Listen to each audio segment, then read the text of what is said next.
help being afraid.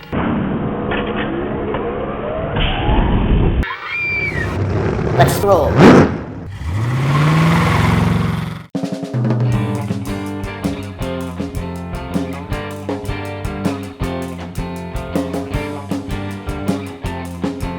Professor Fred's Movie Marvels is a show you must tune in. It's broadcast every week on SCCtv. It'll make you jump out of your skin. Professor Fred's Movie Marvels tonight.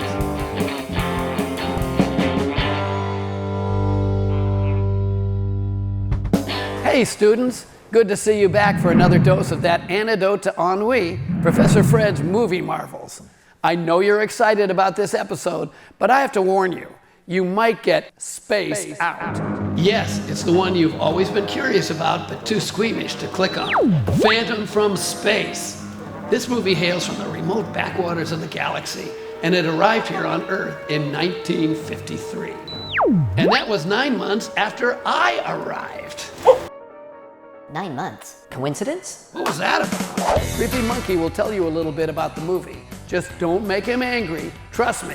Creepy can get a little testy sometimes, and then Igor has to calm him down.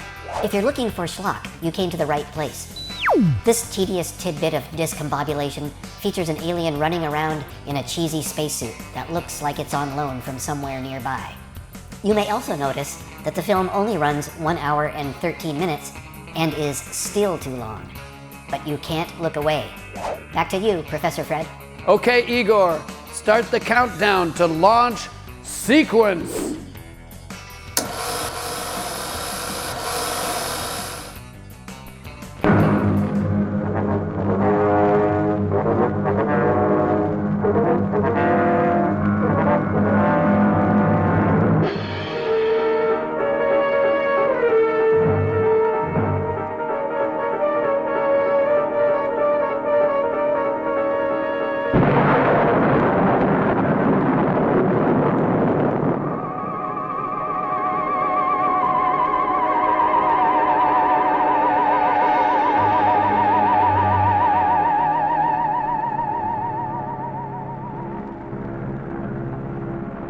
This is Washington, D.C., and in the files of the Central Bureau, there is a story so strange in its implications that it defies ordinary classification. It is the story of a handful of people who, in the course of one desperate night, held back a wave of panic and pandemonium. It began after sundown, time 7:15. As Flight A Coast Patrol from Travis Field was returning to base. When the nightly Air Force transport pointed north toward Japan via the Great Circle route.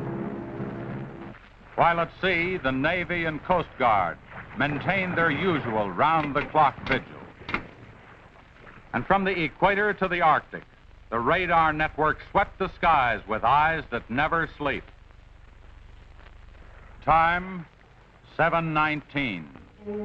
An unidentified object was picked up 200 miles southwest of Point Barrow, Alaska. 7:27.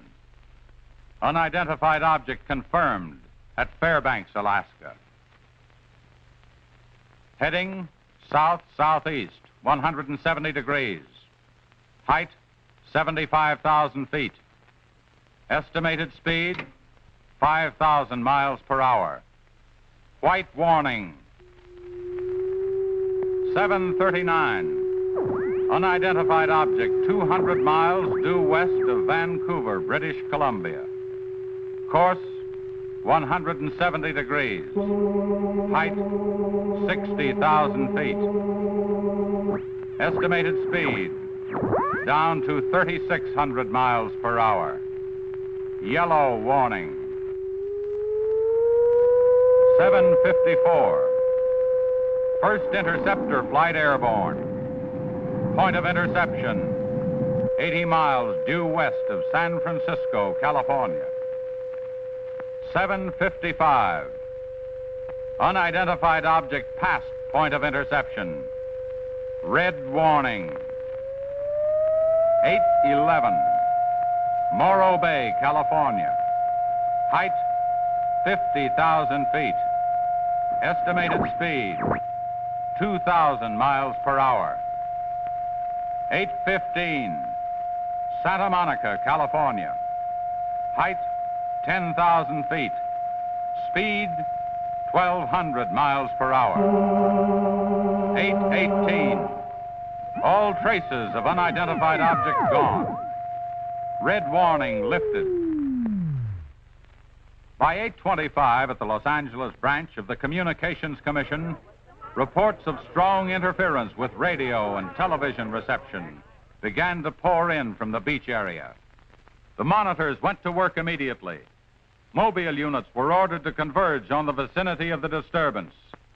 Pinpoint direction finding devices began to trace the trouble to its source.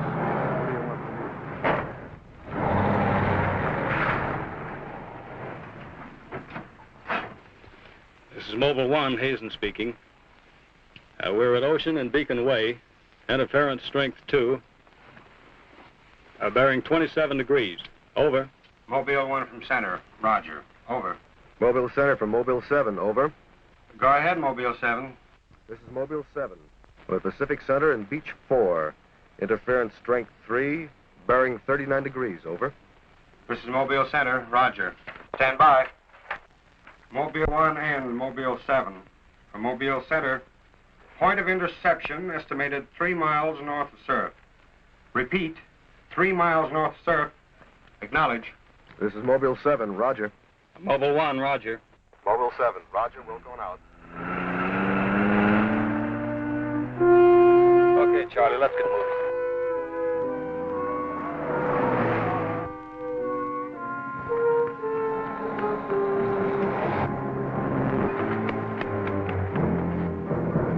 Yes, what is it? Take me to a phone quick. I need an ambulance. What's the matter? My husband and Pete out there in the picnic grounds just above the beach, they've been hurt. Well, this is the communications car. I'll phone it in from here. I'm Mobile 1 to Central, over. Did you make that out, Charlie? Not a word. I'm Mobile 1 to Central. I can't reach you. Repeat. They must be getting us all right. I'm Mobile 1 to Central. Have an ambulance sent to beach at surf. Emergency. 2 men hurt. Acknowledge. Roger and out. I'm sure they'll be here soon now. Tell us what happened. Oh, this man, he just kept coming at us. It was awful. Who? I don't know. He was wearing a suit like a diver. Hurry, please. They're hurt. Charlie, you better wait here. I'll go down and take a look.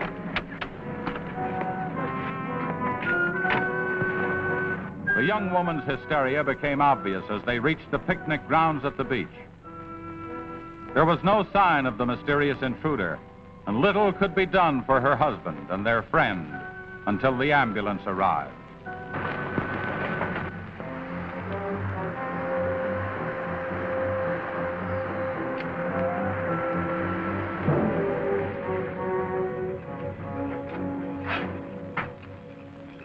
Hi, fellas. How are you doing? We're just taking another reading now. What happened down there? The police took the girl and one of the guys to the station. What about the other one? Well, he's on the way to the morgue. That was her husband. You're right on the button, Charlie. 44.7. Report back to Central if you find anything else. Charlie, grab that portable and check the beach, will you? Got it right here. I'll pick you up right here in about an hour. Where are you going? Police asked me to drop by the station and sign a report. I'll see you later. If you don't, you know where to look for the body.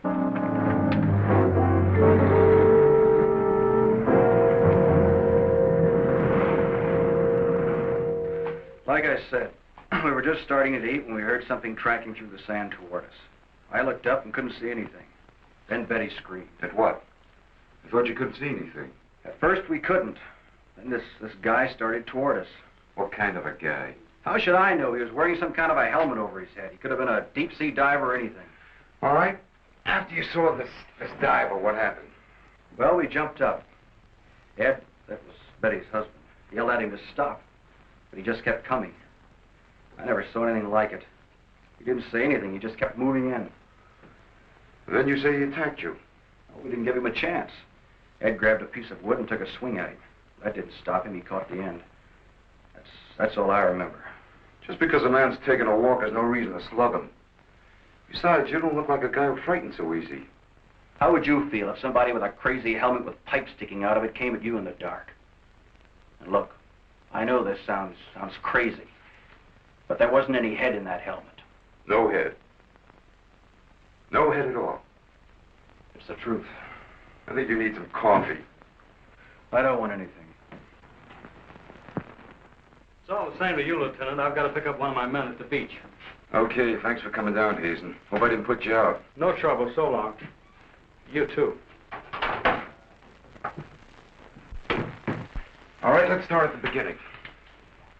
How well did you know the dead man? And his wife? Betty and I went to school together. I knew Ed a year. How long were they married? About a year.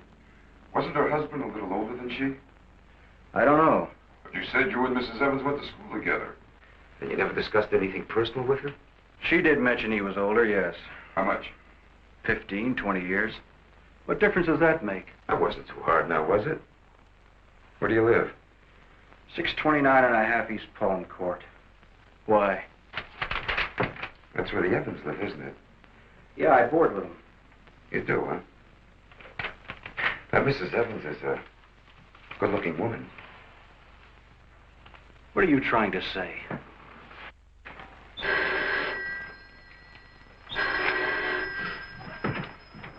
Lieutenant Bowers. Where? Yeah, I got it. I'll leave right away. Been on a murder. Near the beach. Keep an eye on this guy until I get back. What are you? You'll stay right where you are. At least until Mrs. Evans feels well enough to talk. What do you want from her? Oh, I just want to see if your story checks with hers. After all, you went to school together, remember?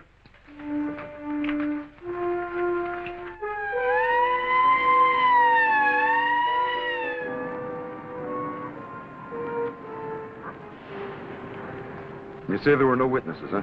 None yet. Anything missing? I don't think so. The cash register wasn't touched.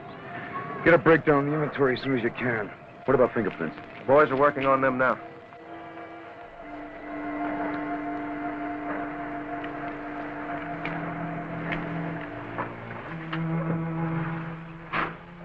Sorry I'm late. What kept you so long? The lieutenant asked me to hang around a while. Well, what's the score? Looks like one of those things. Pretty girl, older husband, young boarder.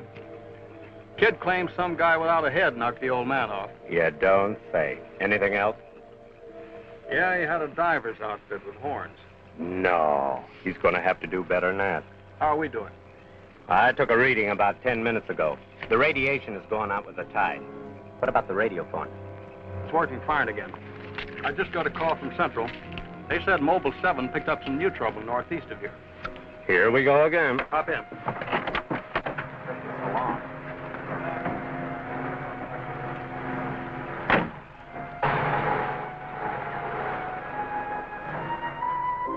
Who reported this murder? There he is there. He lives next door. His name's George Nelson. Hey, Mr. Nelson. Yes, sir. Come here, will you? I'm Lieutenant Bowers, homicide. You found this body? That's right. He must have just locked up for the night when this happened. How do you know that? Well, he usually does around this time. What were you doing here? I was sitting home watching the fights on TV, and all of a sudden the thing started acting up. What has that got to do with it? Well, you don't know this set. You know, it wouldn't work at all when I came home to supper. Then all of a sudden it cleared up fine. So I thought, well, I'll get set to look at the fights again, and all of a sudden out it goes again. So I thought maybe the battery station down here was overcharging the circuit, and so I came down to take a look, that's all. Hey, don't you ever quit work? What's up this time? Another murder? What are you doing here, Hazen? Same as before. Still trying to track down that signal interference. Hey, does that stuff work on TV, too? Well, it has been for hours. What'd I tell you? What's the matter? Seems to set one on the blink. Well, at least we know we're on the right track. How'd you make out with that boarder? You're still sticking to her story. The guy had no head. Well, I'll be seeing it. So long. Right. Come on, Charlie.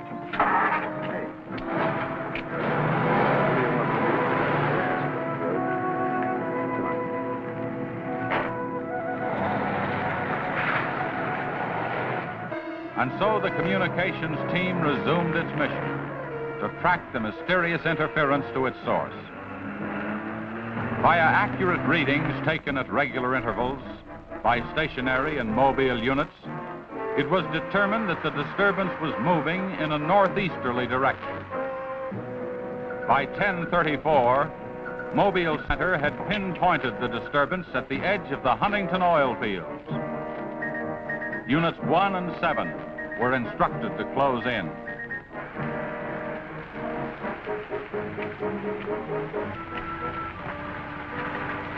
Hey, Charlie, do you see what I see? Yeah, the oil field. Let's hope our trouble's burning up. Well, there's only one way to find out.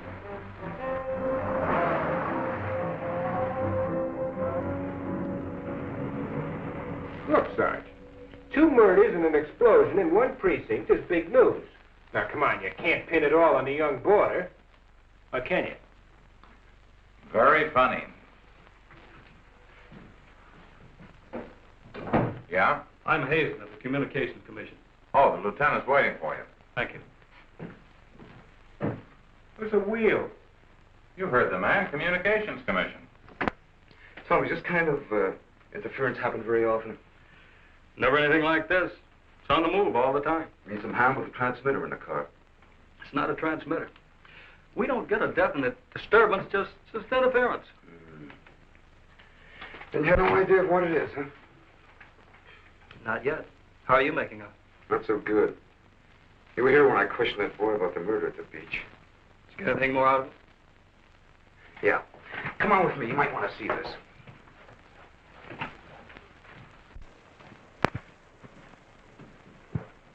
Ah, I see you're just about done. Thanks, you can go now.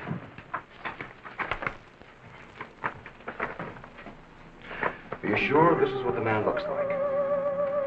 What do you say, Betty? Well, just about, only I think the tubes were a little lower down. And you still insist there was no head inside the helmet? I'm positive there wasn't. What about you? Well, it was dark. I couldn't swear to it. Thanks, that'll be all. You mean we can go now? Yeah, for the time being. Just stick close to home. I may want to see you again tomorrow. We'll be there. Come on, Betty. Kind of changed your mind about those two, haven't you? Yeah, I guess I have. Hey, look, bring in the old man, will you? Don't tell me you believe this story about this whatever it is. I know, it sounds as phony as it ever did. But, oh, sit down, will you, please?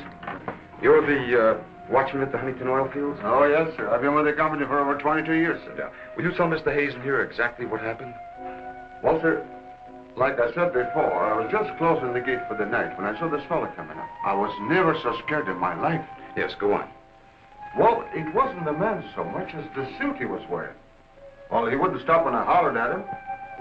He just pushed his way right in there through the gate and walked right up to the tank. Now, you carry a gun? Did you try to stop him? Oh, well, he was much too close to the tank. I was afraid to shoot.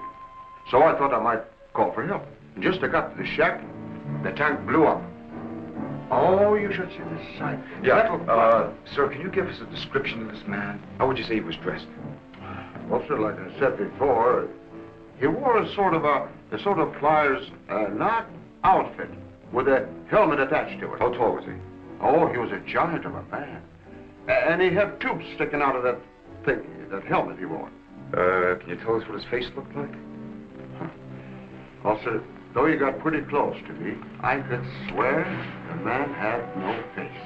Now, if you saw this man again, would you recognize him? I mean by his outfit. Oh, I'll never forget that sight if I live to be 100, sir. Would you say this is the man? Wait, sure, that's him. Thank you very much. You may go now. All right, sir. Thank you. Well, Hazen, what do you say now? Beats me. The descriptions check all right. This could be some kind of flying suit. High altitude equipment. Yeah, that's what I've been thinking. Well, how do you explain that stuff about the missing head? No, we can discount that. These people were frightened. It was night. Nobody really took a close look at it. I guess you're right. But whoever he is, that outfit doesn't look like one of ours. Of course, he could have been dropped by parachute. You mean sabotage? Worth checking. I think we better wire a report to Washington, see what they say. You can use our teletype. I'll tip off the LA police to be on the lookout for something unusual. Hey, wait a minute. What about the press? Oh, I don't think they know too much now. We better keep it that way for a while at least. till we find out whether our friend is still around here. Well, if he is, I think we can find him for you. My hunch is that he's carrying something around that's causing all this disturbance, whether he knows it or not.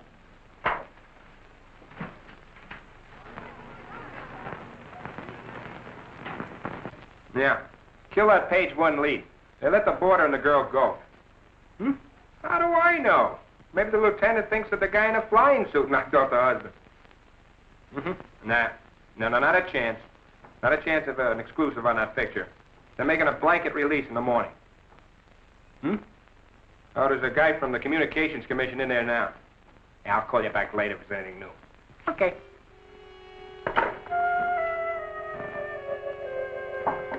Come in. Sorry to interrupt you, Lieutenant. Yeah, what is it, Jim? There's a teletype cam for you. Oh, thanks, Jim. We're waiting for it. That was fast. Well, here's our answer. Looks like they never sleep in Washington. Says to contact a Major Andrews, care of Dr. Wyatt, director of the Griffith Institute. Hey, it's kind of late. Maybe I'll give him a call. While you're at it, I'll go out the car and check in with Central. Okay.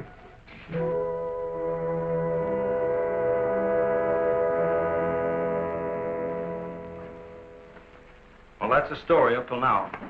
We got in touch with Washington. They told us to contact you here. Very interesting. What do you think, Doctor? When I see something like this, I understand why you gentlemen might have thought sabotage was involved. Lieutenant, are you sure there were no traces of this saboteur, this X-man, found after the explosion in the oil field? Fire department went over every inch of the area. Didn't come up with a thing. Well, then there's a strong possibility that he might have perished in the explosion itself. I doubt that.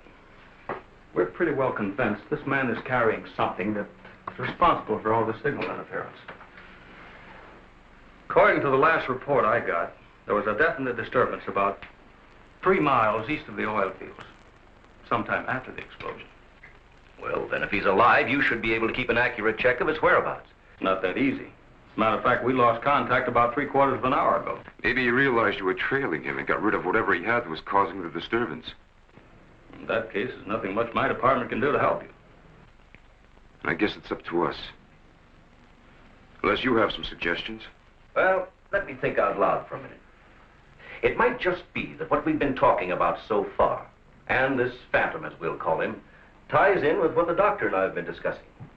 That is very possible.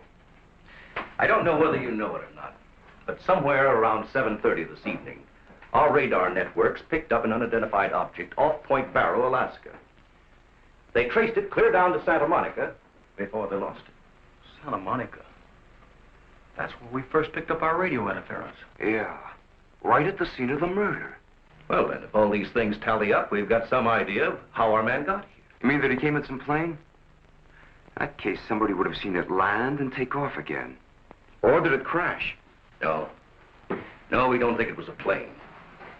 No rocket or jet that has been built so far can attain the speeds of 5,000 miles an hour, particularly for such a great distance. And maybe we're on the wrong track altogether. Couldn't your unidentified object have been a meteor? They travel at a terrific speed. Yes, fast enough for most of them to burn themselves out the moment they hit the Earth's atmosphere. And did it occur to you that meteors are not very likely to travel horizontally, all the way from the North Pole to California? If it wasn't a meteor, or a flying missile of some type, how do you figure this phantom ties in? We're not sure that he does. I don't care what you say, but it doesn't make sense to me. Anybody trained in sabotage would stay undercover. This guy's walking around in a monkey suit, killing people. Excuse me, Dr. Wyatt. Is there a Lieutenant Bowers in here? Oh, yes. What is it, miss? There's a Mr. Wakeman from the Chronicle here to see you. Wakeman here? Now, what does he want? Well, there's only one way to find out. Before you go, Lieutenant, I don't believe you have met my assistant, Barbara Randall. Well, hello. Hello. It's Mrs. Randall, Lieutenant. I'll be right back. Barbara, you know the Major. Of course. And this is Mr. The Communications Commission. How do you do? Well, I see you are working a little later tonight than usual. Yes, my husband's teaching a late class, and he won't be able to pick me up for a while. Besides, I had some work to do in the lab. Well, at least you'll have lots of company. All right. So I shouldn't have come up here. But I gotta get your angle on this Beach murder. And your whole department is shut up. Look, Wakeman, will you stop bothering me? There's nothing to say. If you got an exclusive story from that Evans Damon or Board, then you know as much as I do. Yeah, but that still doesn't explain anything about the guy without a head. Come on. Who is it? Your guess is as good as mine. You mean you let those two kids go without knowing that? I don't buy it. Well, I did. Well, then you must have an awful good reason. I bet you're trying to tie it in with that other murder. All right, Lieutenant. Don't tell me. I'll get my story somehow. Oh, if you want to know how things turn out, read the Chronicle in the morning. That's right. Now get in touch with Charlie in Mobile 1 and have him call for me here. Okay, honey. Won't you come up with anything? No, we're just briefing Barbara here. It's just amazing the way you've been able to put these things together. Don't kid yourself, Mrs. Randall. It seems the press knows as much about it as we do. Well, let's hope they don't come to the same conclusions. A few lurid headlines, and every fool in the country will be seeing phantoms in spacesuits and men from Mars all over the place. Yes, I can imagine. And mass hysteria is difficult to check once it gets started. That's why we've got to move fast. Well, from the looks of things, I guess it's up to me. I'll be in touch with you as soon as I hear anything. See you. By 12:30 a.m., the dragnet was in operation. Mobile units patrolled the streets and countryside. They covered an area 35 miles square. Special and sensitive equipment was prepared for action. Everyone on the job was ready to move on the first signal from the Communications Commission. Monitor Corona to Mobile Center, strength 4, Brickyard at 160th, moving toward oil fields. Contact your units. Over and out. Units 1 and 7 from Mobile Center. Units 1 and 7 from Mobile Center. Strength 4, interference at 160th in the oil field. Moving due east. Close in. Repeating, strength 4, interference at 160th in the oil field. Close in.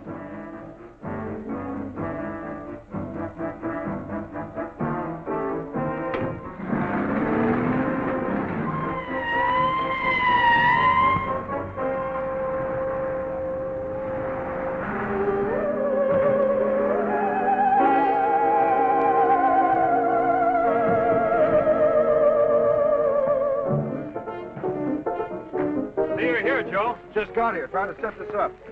What gives, Hazen? It's in this area, all right. I brought the Geiger counter.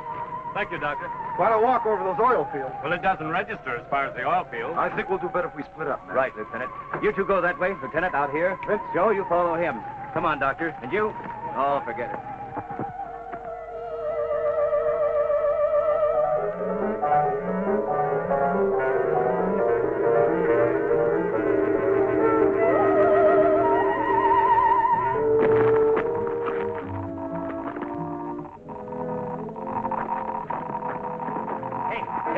Look at this.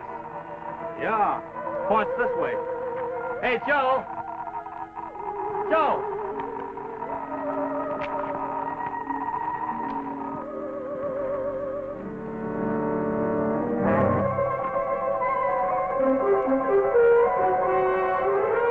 Hazen!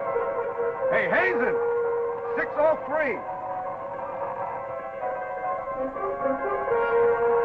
Going strong. That's it, Doctor.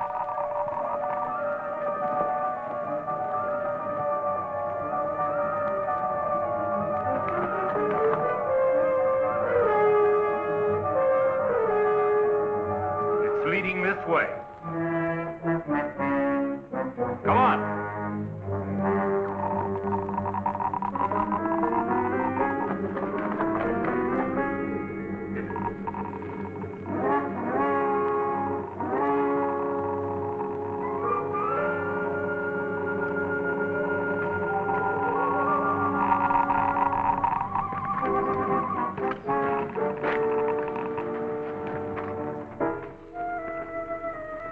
It's this way. Come on.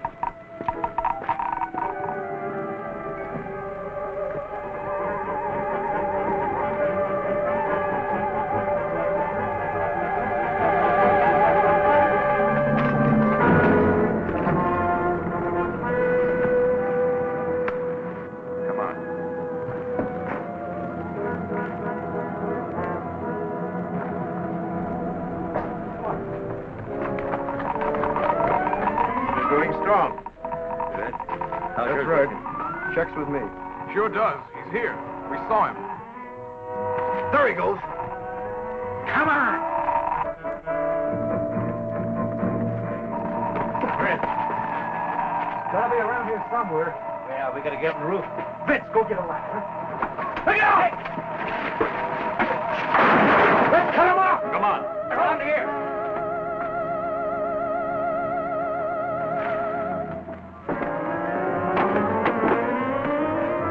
Anybody see him?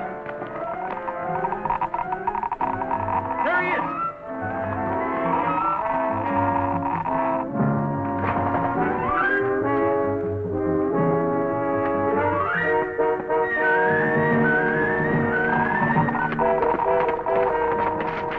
Got him now.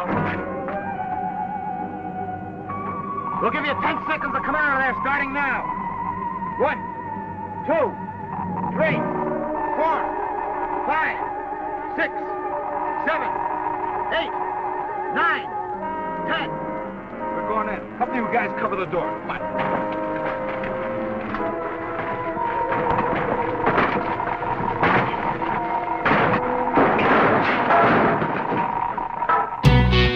Man, I thought I'd seen everything and nothing. I feel like a dime store mystic. I can say with confidence, students, this one's as miasmatic as it gets. Miasmatic. Reeking, oppressing, having the nature of a miasma. If you can figure out what's going on, please send me the answer by postcard. Anyway, go ahead and have the pause that refreshes. Then Igor will get behind the wheel and drive us home to the finale of this fiasco of a film. Igor, roll it!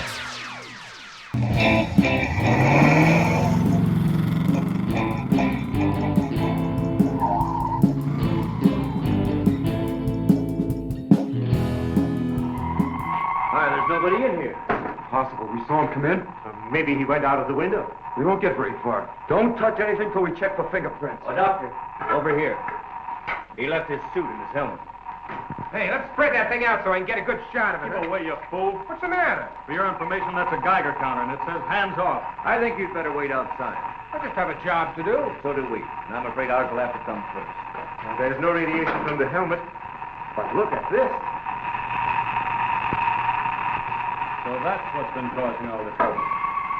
Charlie, you know where we can pick up a lead-lined box in a hurry? Well, Mobile 7 should have one. They're right outside. I'll take a look. Hurry it up, will you? Unbelievable. Now, we all thought that this phantom might be carrying some device which was causing all the signal interference. But you'll learn that it's due to the very clothes on his body. That's not the only thing that bothers me. Did any of you get a good look at his face? Not me. He's too far away. Well, I did. Unless I'm mistaken, that helmet was empty. Say, where am I going to put this stuff? Oh, put it in Dr. Wyatt's station. Yeah, we take it back to the Institute. Right. Quite honestly? No, that's all right. You can handle that.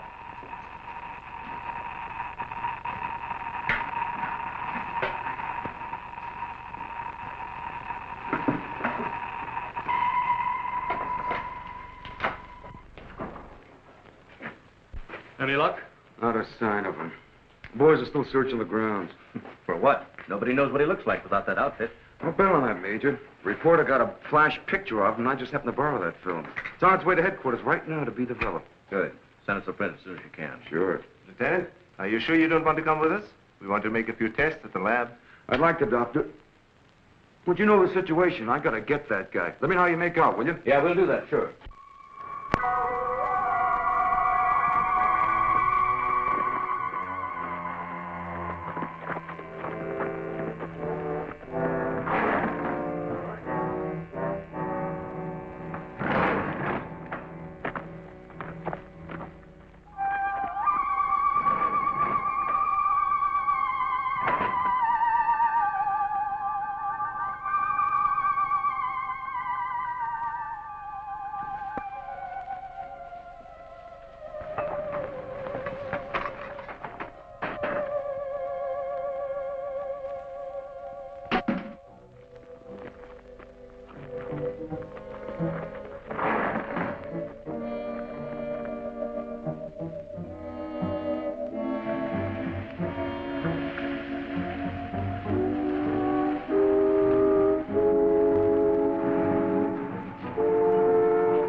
just on our way home when we saw you drive in. Good evening, Barbara. Hello, Bill. I see we got here just in time. Anything new? Lots of excitement, but that's all. Major, you know Barbara's husband? Oh, of course. How are you? How are you? Yeah, it's a nice-looking dog you've got there. What's his name? His name? Venus. Say, Bill, I hate to ask this, but something important has come up, and I wonder, can we borrow Barbara for about an hour or so? I suppose so. Of course. Darling, why don't you go and do the shopping? Here's the list. The market's open all evening. I may as well. See you later, darling. I'll take the dog and tie her up. Thank you, Bill. Good night. Good night. I'll give you a hand with it. Oh, thanks, Doc. Easy now. Look out for your fingers. All right. Look out now. Don't drop it. Venus, come back here! Venus, come back here!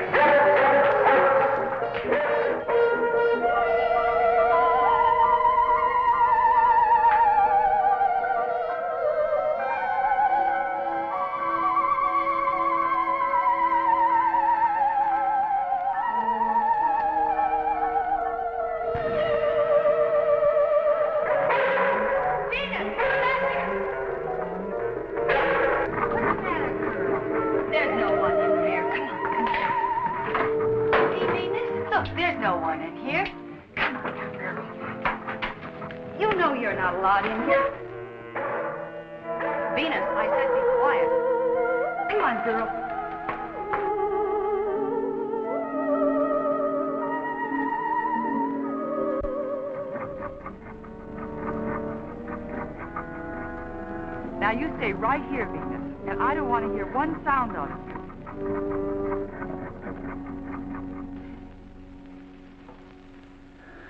You were right, Doctor. There are no fingerprints anywhere. What's all this? Hey, don't touch anything. You better put some gloves on. Our friend, Mr. X, left this suit at the oil refinery. You mean you were that close to him and you didn't catch him? I'm afraid so. That's up to the police now. Hand me those shears. I want to cut up this material to work with it.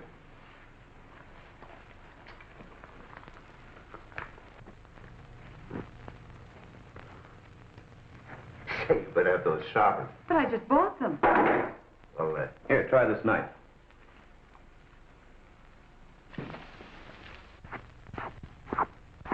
that still won't cut. Let me try.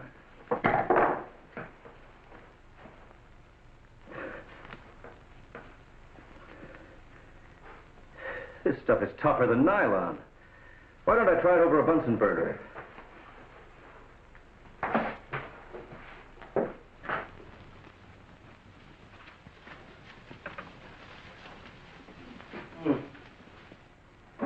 It doesn't burn either. Let's take a look at it under the microscope. Look, it's magnetic. Magnetic? Here, I'll... Radioactive. And apparently indestructible. Thank you.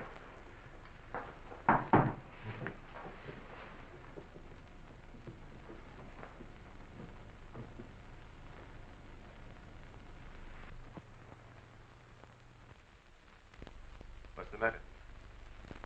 You tell me. Take a look at that weave.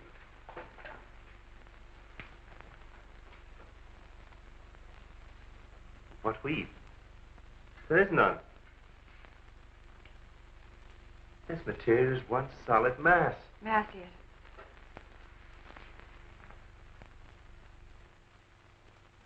Why, you're right. It must be some sort of plastic. No. I'd say it's a metallic substance of some kind. Well, I've seen a lot of interesting alloys, but never anything like this. Let's try an acid test. All right. Go ahead. Careful now. We'll only take a drop or two. It repels acid like a raincoat repels water. Why, there's no reaction. Well, Major, this looks as though we were going to be here for a long time.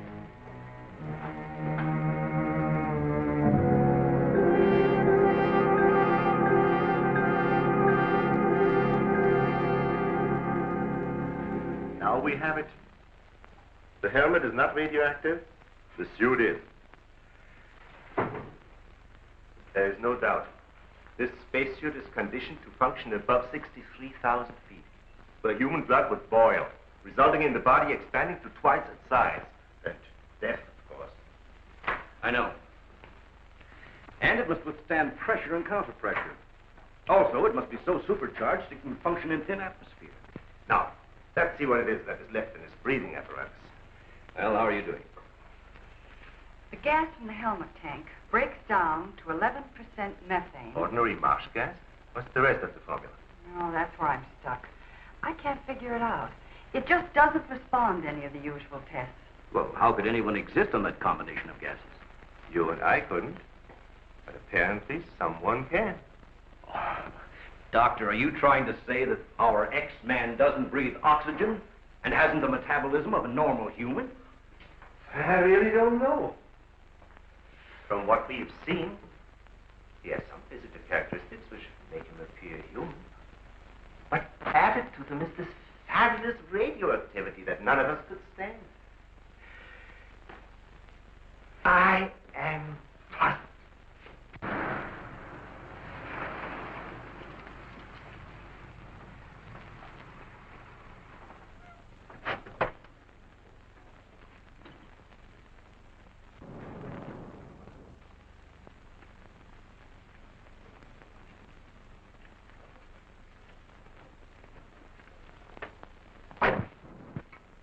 I think the answer lies right here in this helmet. Obviously, he needs it to survive. Otherwise, he wouldn't have risked wearing it where he was sure to be recognized. As it is, he only took it off when he was cornered. Well, if what you say is true, how can he exist without it now? Let me put it this way. It's like a patient in an iron lung.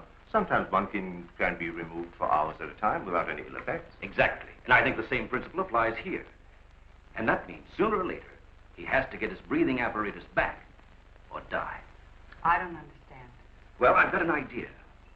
If we were to return this whole outfit to where he left it, he might be tempted to come back. Dr. Wyatt speaking? Yes, he's here. No, thank you. Hello, Major. Still at it, huh? Mm-hmm. No, we haven't got a thing, no. The picture? Yeah, hold on. He says the picture the reporter took of our man didn't come out. I was afraid of something like that. The radioactivity must have burned the emulsion. Hello. No. No, we didn't find any fingerprints at all in his clothes. Did you find any? Oh, too bad. Hello? Will you wait there, please? We don't know what to make of this either. Have you heard from the communication boys yet? Well, let's hope they turn up with something. Major, excuse me. Hold on a second. Yes? It's Mr. Wakeman of the Chronicle. He insists upon seeing you. He does? Where is he? I told him to wait in the lobby. Good. Hello? And it's our friend from the press is here.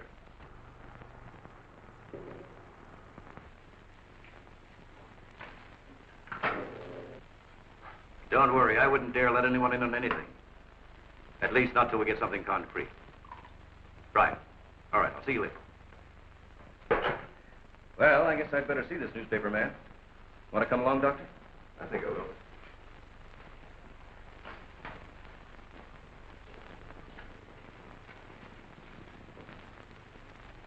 Oh, hello. Remember me? Certainly, yes. Nice lot of gadgets you got here. We think so. What's on your mind? Well, I was wondering if you might let me take a couple of pictures of that suit you brought up here. I'm sorry, we can't do that. Oh. Well, now, look, I got a wonderful picture of the guy running in the shack, and the lieutenant stuck his nose in my business, and what do I get? A blank.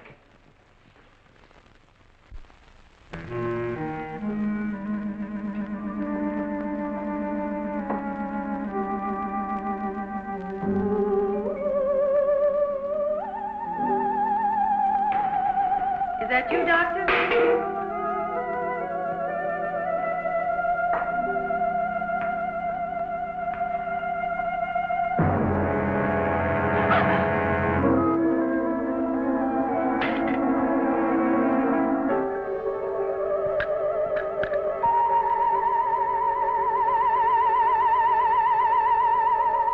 Well, you must have some lead on this guy, otherwise you wouldn't have brought that suit up here.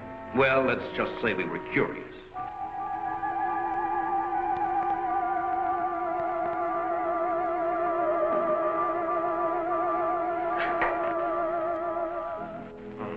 Bill.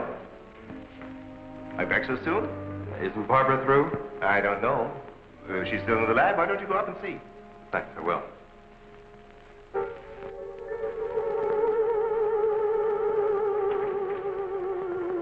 Barbara? Barbara, are you in there? Bill, listen to me. I'm not alone. Someone is in here with me. I can't see him. He locked the door and has the key. I'll break the door down. No, Bill, don't, please. You better get help. You mean I'd come all the way up here for nothing? I'm afraid so. Good night. Yes. Good night, Mr. Wakeman. Good night.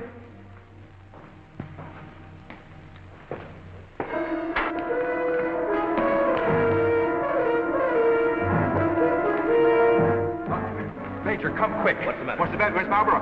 In the lab. The door's locked and there's someone in there with her.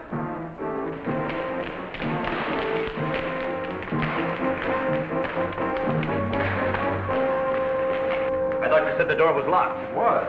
She's gone. Oh, cover the main entrance. That's the only way anybody could leave. I will. Well, in that case, we would have seen her on her way up. Well, then she must still be in the building. We'd better split up. I'll take the roof. Barbara! Barbara! Barbara! Barbara!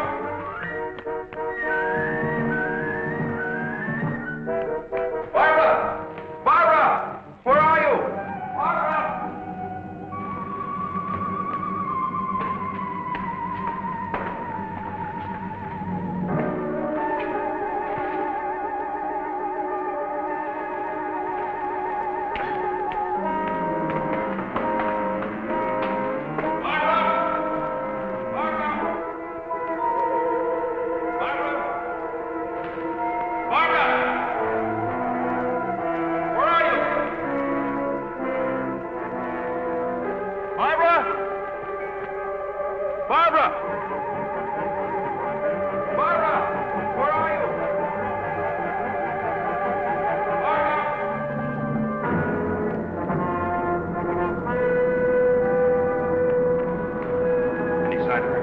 Not yet.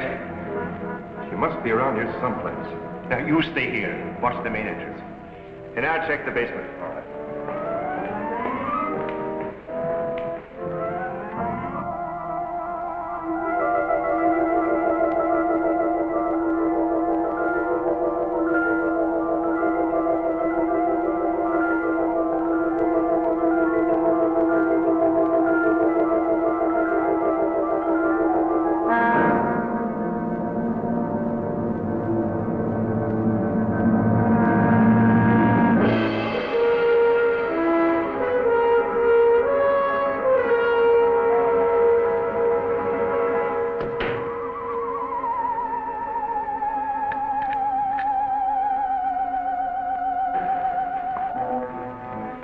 She's not up there.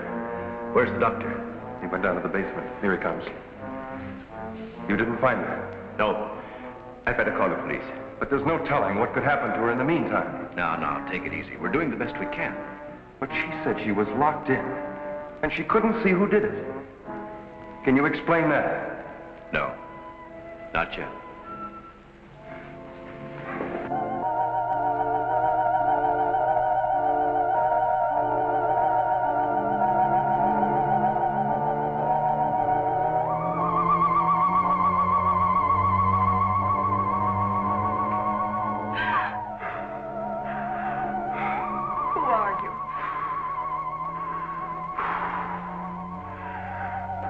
Don't come near me.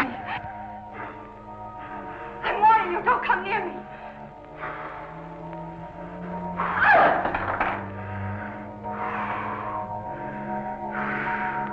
Don't!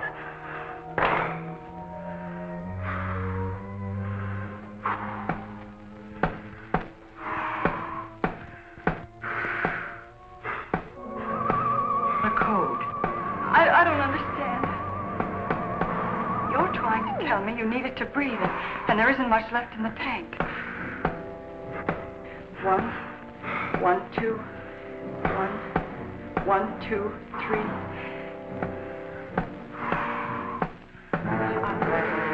I'll write it down.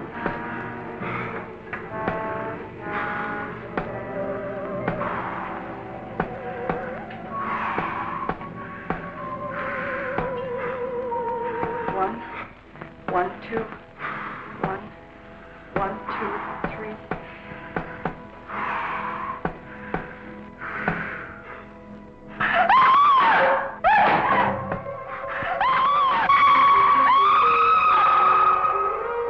In the lab.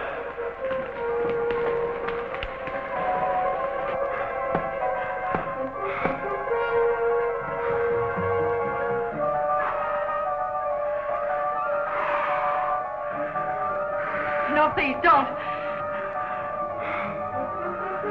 She's in there. Barbara! I can see his head from the ultraviolet lens. I'm sure it's Darling, are you all right? I think so. I'm looking for him. I just saw him, so he must be in here.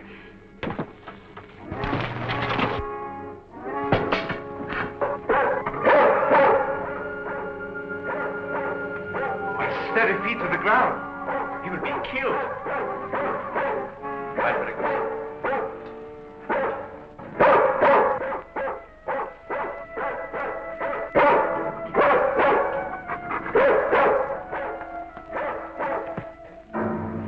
It was frightening. I couldn't see him. I didn't know what to do. Come here. Quick. Disintegrating. This is amazing.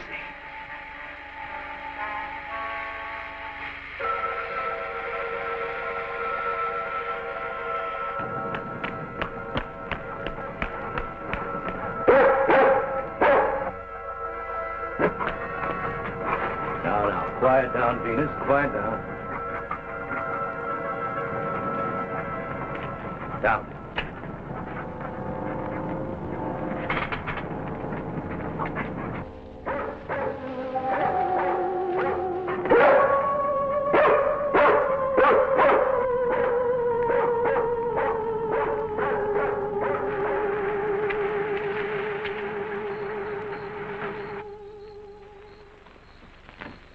Mobile Center from Mobile 1, come in, please. This is Mobile Center. Go ahead. Get hold of Major Andrews or Dr. Wyatt at the Institute. I want to talk to either one of them. I will do. Stand by, Mobile 1. Dr. Wyatt speaking. Oh, yes, Mr. Hazen. Yes, we're still at it. Lots and lots of excitement, but nothing definite yet. Have you anything to say? The trouble seems to be just about gone. We get a flash in the direction of the observatory once in a while, but I figure that's because of the outfit you're testing. Yes. Lieutenant Bowers ought to be here any minute. Of course. How long will it take you to get up here? Good. See you then.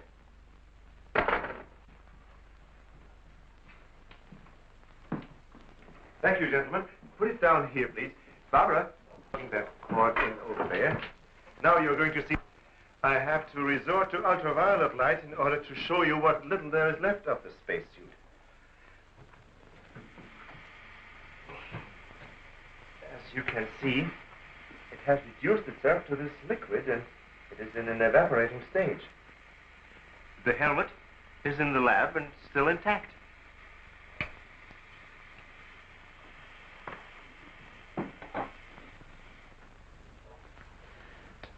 This is amazing. All the radiation in this suit would, well, it'd be fatal to a normal human being wearing it. Of course. And furthermore, our respiratory system could never simulate gases such as we have found in that breathing device. Well, then we have to assume our so-called X-Man carried his own atmosphere with him. Excuse me, but as a matter of curiosity, why do we refer to this thing as a him? I thought it was invisible. Under normal conditions, yes. Yet, Mrs. Randall did see the imprint of a large foot and a masculine hand under ultraviolet light. How do you explain that? I don't know, but the human body is composed of various elements with a carbon base. Like coal? Yes. Now, suppose we maintain the same chemical composition in the body of the X-Man, but substitute silica for carbon. Silica, that's glass. Exactly. Now, it is possible that the body with such a base, if it were subjected to an atmosphere foreign to its origin, might appear invisible to our eyes. Are you trying to say, Doctor, that we're not dealing with a human being? I didn't say that. On the contrary, all the evidence points in the opposite direction, toward a superhuman with an intelligence far superior to our own. How can you tell? First of all, Mrs. Randall saw that he has a hand with digits like our own fingers and a thumb opposing. That alone is a sign of intelligence. And he comes from a civilization that has developed adequate space transportation to enable him to travel to Earth. We have nothing yet that can reach even another planet in our own solar system. That could account for the unidentified objects picked up by radar a few hours ago. My theory is that the spaceship, or whatever it was that he came in, operated on the principle of magnetic rather than atomic propulsion, and that somewhere in the outer limits met with a condition where the Earth's gravity pulled it down and it fell into the ocean, and that he managed to save his life and reach shore. You really can pick up any type of communications interference, no matter how weak the signal may be. Sure thing. We were on his trail from the minute he left the beach. I never knew you carried such sensitive instruments in your car.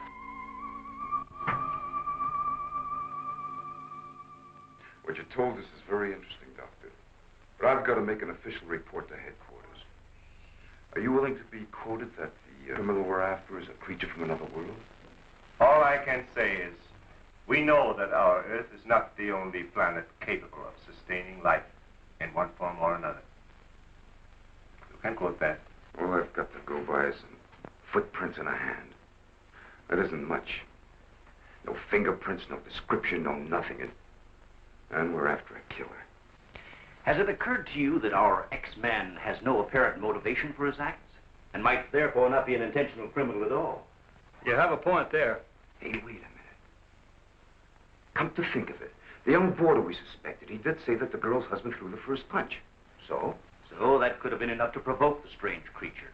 And the same could have happened at the second murder. Sure. What about the fire in the oil fields? Evidently, our man sensed the presence of some gases, which he thought might be utilized in his breathing apparatus. Yeah, that could account for his presence at the oil refineries, where something went wrong, causing the explosion. Too bad he got wise to us and took off his uniform, or we'd have been able to catch up with him by now.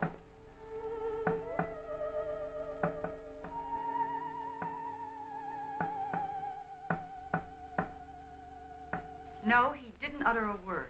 But I'm convinced he was trying to convey a message to me. He kept tapping out a code. I wrote it down. Let me see that, please. Doesn't make sense. Well, it may be based on some mathematical system we know nothing about. But he was trying to tell us something. Why did he run away?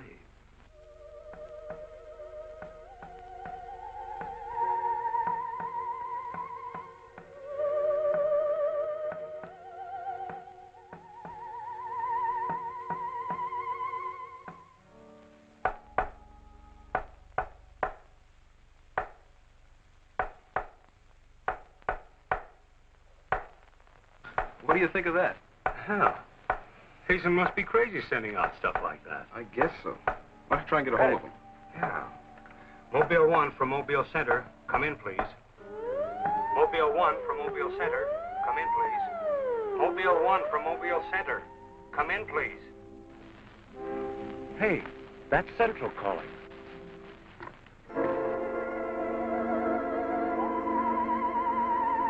You better stay here by the car. I'll go tell Hazen.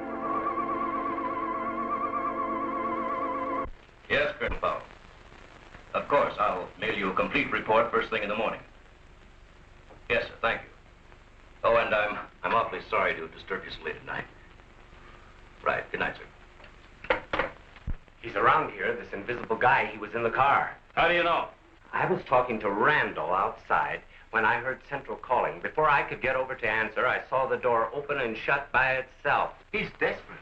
For all we know, he could be trying to send a distress signal to his home base, wherever that is. Well, let's hope he doesn't get through. We've got enough problems with just one of those guys. Well, at least we know he's around in the vicinity, and it's obvious what keeps him around. Of course. He's got to come back for what little gas there is left in his helmet.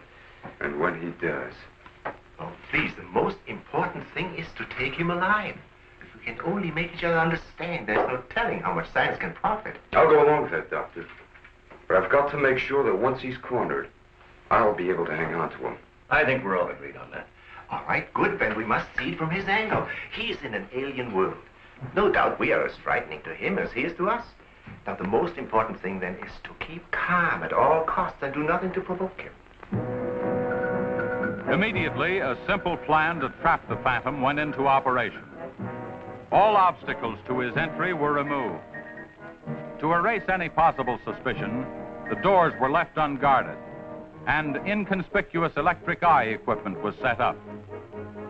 All this was connected to a makeshift control board, which would immediately signal the exact location of the trespasser. Now, there was nothing to do but wait. The one road leading to the Institute was blocked off to make certain no outsider would upset the plans or interfere in any way. What's the big idea? Sorry, nobody's allowed through here. Who says so? Lieutenant Bauer's orders. Oh, is he up there? He might be. Well, you get word to him that Joe Wakeman of the Chronicle is here. Sorry, Bud, I can't leave. Oh, what about them over there? Hey, you over there. Me? Yeah. Aren't you the guy from the communications outfit? Didn't I see you down at the oil fields a couple hours ago? What of it? You got anything to do with this? Well, you'll have to ask Lieutenant Bowers about that. How can I if he won't see me? That's a good question.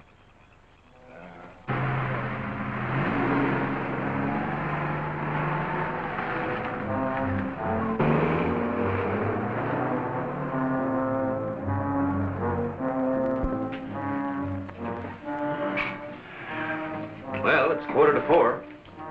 Sure taking his time. Time is cheap. Yeah, well, how long can you sit on the edge of your chair like this? Oh, dear, if we have to. Well, we hope this mechanism works. It will, unless he flies in between the wires.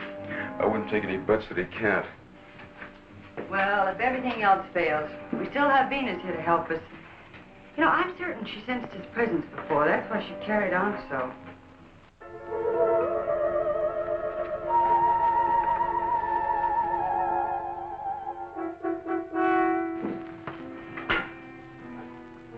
What's the matter, Lieutenant? Is this thing getting you? Oh, no. I'm just thinking about public reaction to all this. I'll give something to the press by morning.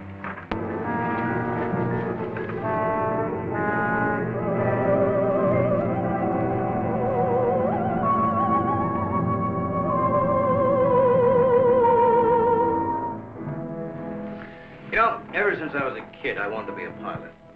Then after I got my wings and had had 75 missions, I thought I'd seen everything. Now, after all this, I know I haven't seen anything. He's here. The back entrance. Let's head him off. Remember, now, take it easy. Don't try.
Trying to do? Well, it's the reporter. Yeah, it sure is.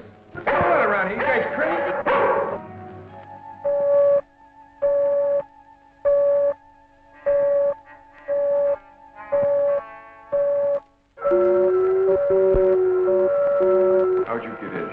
Oh, that don't make any difference. Come on, what's up? What's going on?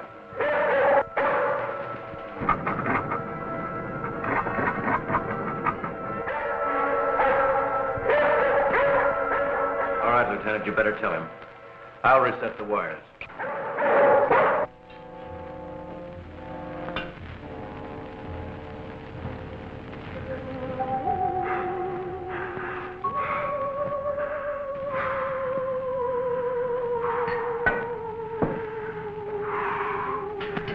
Don't be afraid. We want you to live. Don't you understand? Can't you speak? Can't you say something, anything, in any language?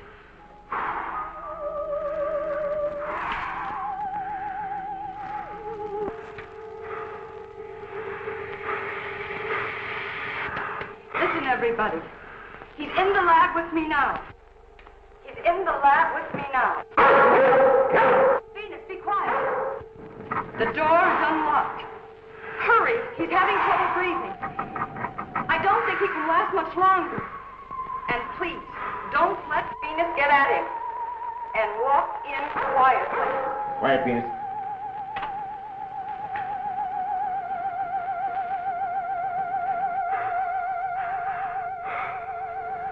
It's unbelievable.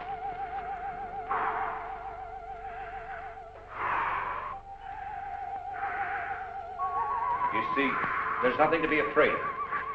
Nobody wants to hurt you. I've tried to reason with him. I feel he understands, but he can't speak. Wait a minute, I'll try his code. I think I remember it right.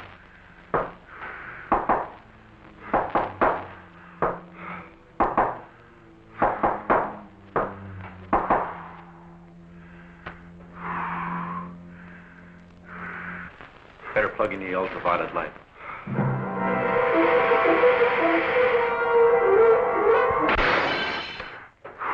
Oh, you scared him.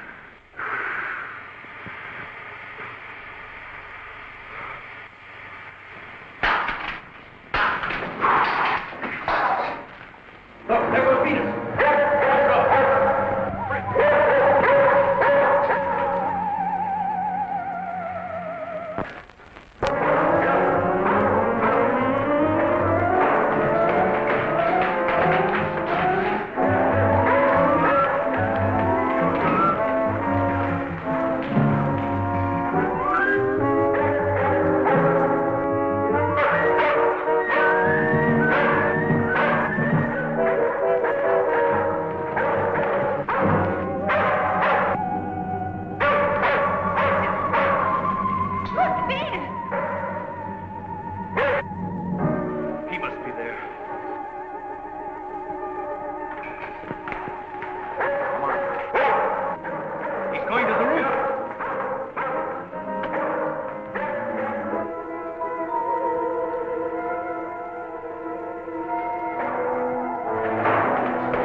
Take this. I'm going after him.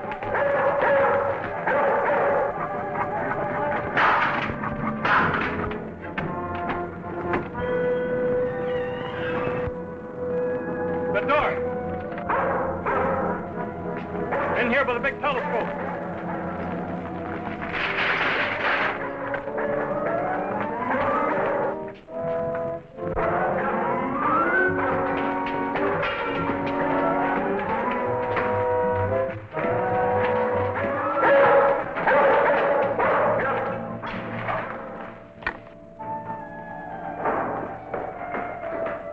Close the dome. The switch is over there.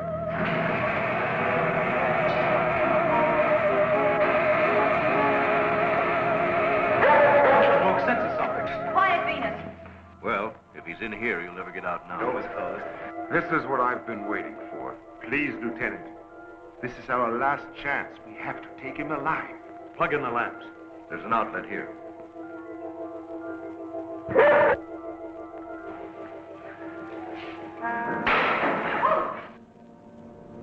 He must be up there.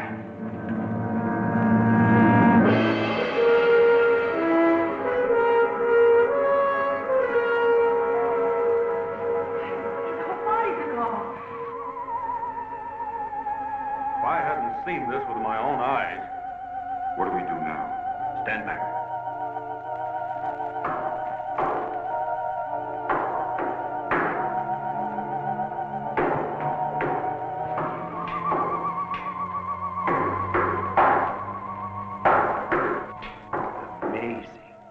There's code again. Look. He's trying to speak, but no sound is coming out of his mouth. Look at Venus. She acts as though she hears him. Yes. Dog can hear sounds that we can. His voice must be beyond the range of the human ear. Maybe he's screaming. He's suffocating. The glow, it's almost gone.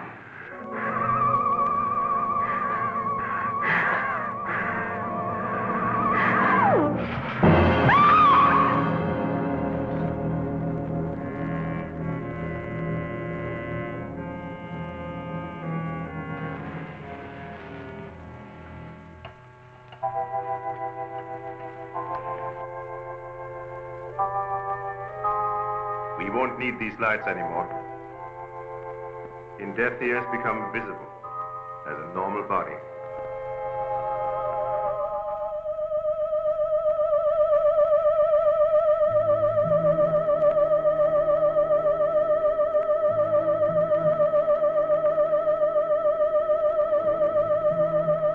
Look.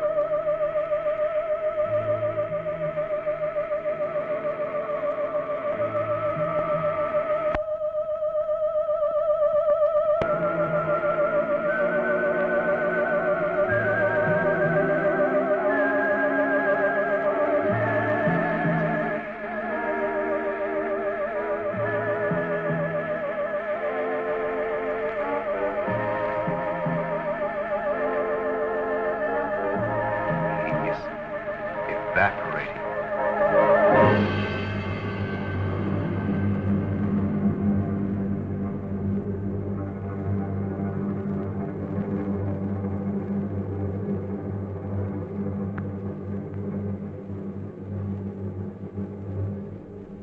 So he came here, wherever from, and right before our eyes, his body went through the final phases of life.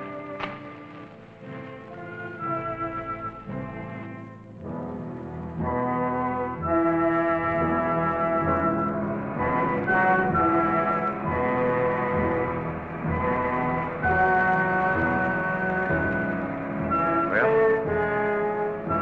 it's morning.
What kind of fool am I?